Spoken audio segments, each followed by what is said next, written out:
Hi, my name is Juan and I'm from Clapped Out Entertainment, and today we're going to be talking about my Toyota Celica. I've owned this car for maybe about like 5 years, and I'm going to give you guys a little bit of a review. I'm going to twist around the camera, show you guys the car, what I like and what I dislike about it. So what I like about the Toyota Celica is that it's a great car for learning manual. If you're looking for your first car and you're trying to learn manual on it, definitely get a Celica. They're fantastic, they're reliable. If you're looking at community college, maybe back to back an hour or so, I'd definitely trust the Celica when it comes to those things. So definitely a great commuter car, great car to learn to stick on. Number two is going to have to be the how they look and the price market for these. So I like generally this TRD body kit's very hard to find on these specific cars, so that's why I ended up getting my car. And I got this car with 200,000 miles for 1,200, and I think I paid no, it was 1,500 and I paid 1,200 because I showed up there with cash on hand. These cars go for really great, awesome prices all the damn time.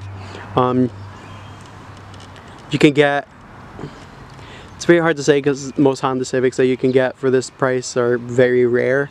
Most Honda Civic prices you're looking at maybe $3,000 or $4,000 in the exaggerated market for cars. But you can find a pretty decent Celica with low miles for maybe about $2,000 or $3,000 also.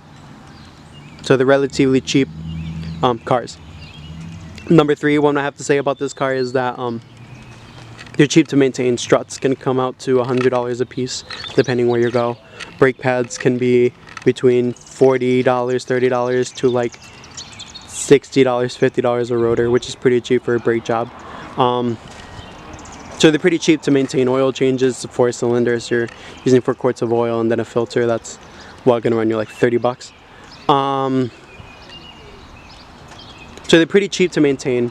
Number four, they're really good at gas. Obviously it's a 4-cylinder economy engine, 1ZZ. So it's going to take you to college and back.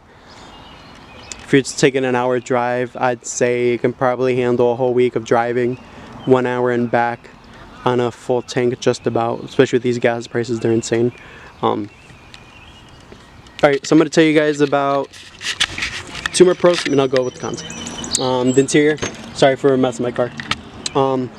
It's fantastic. Like, these interiors are just comfortable. They're nice sporty seats, they don't hurt your back or anything like that, so I can go on long drives. The shifter feels absolutely fantastic when you're shifting through gears, and it's just an awesome, comfortable car to be in, especially if you're commuting a lot. Last pro I'm gonna have to say is that it gets a lot of looks. You don't see a lot of people driving these cars as much anymore. So we'll definitely, when I'm driving around town in this rice box mobile, everyone's looking at it obviously because of the nice rims, and you just don't see these cars anymore. They're a little bit rare because, I don't know, people just tend to wreck them a lot, and not a lot of people bought them. As you guys know, the Scion TC took over and sold out more than the Celica. So yeah, it's just a very rare car that nobody talks about anymore. Parts are hard to find if you're looking for junkyard parts. So let's say, for an example, you're looking for this front bumper. So we're going to start with the cons now. Front bumper, the side skirts. Let's say you're looking for the spoiler, which is kind of rare. They can come out to $100 for the bumper, $100 for the skirts, maybe $200 for the spoiler. When I had my girlfriend's car, it took maybe about 3 months to find a TRD spoiler for her car, a genuine one. And how do you know if it's a genuine one? I'll show you guys right now. You'll know because of the shape of the corner. This is what a genuine TRD wing looks like. It looks just like that. You're going to see that it looks a little bit skinnier on the side, and you'll just notice that it's not a genuine one. And they'll always have the third brake light. The light will shine, and there will be a cover that you have to buy if you're obviously swapping to the TRD wing, but most people just disconnect it right there and just run a new line from here to that light. That's how you know you have a genuine TRD spoiler. Second thing that I hate about these cars is that they're not fast.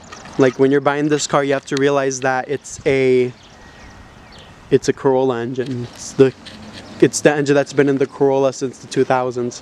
It's not fast. It's just an economy car.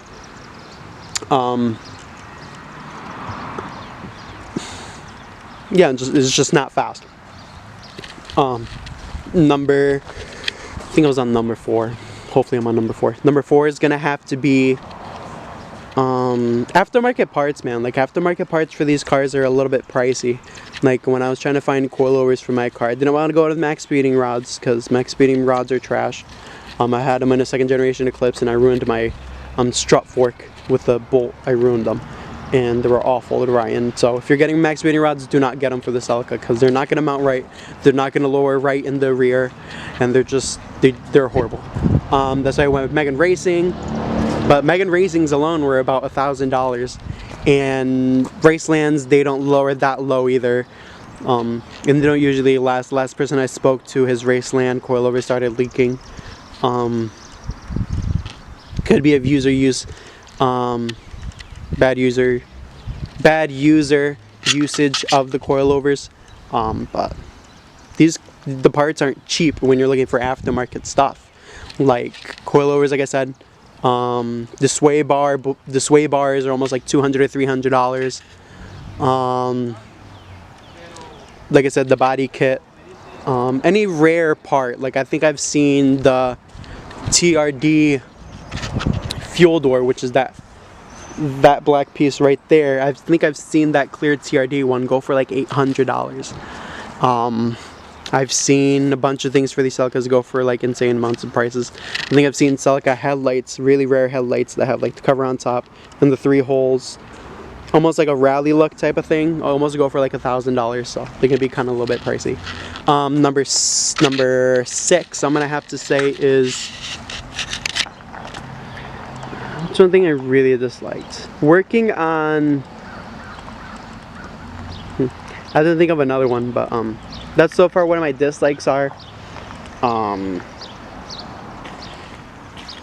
actually, number 6 actually is gonna have to be the way how the car accelerates. Like I said, it's a very, very slow car. What I've tried doing as a remedy is I've replaced the stock flywheel with a lightweight flywheel. And I replaced the clutch with a stage 1 clutch because there's just something about it. And then the shifter too, like the shifter on these cars for the manuals, they're awfully tall. Like I think it almost comes out maybe like, I'm probably exaggerating, but maybe about like 6 inches off the shifter bottom, which is insane. I don't want to shift with something that tall.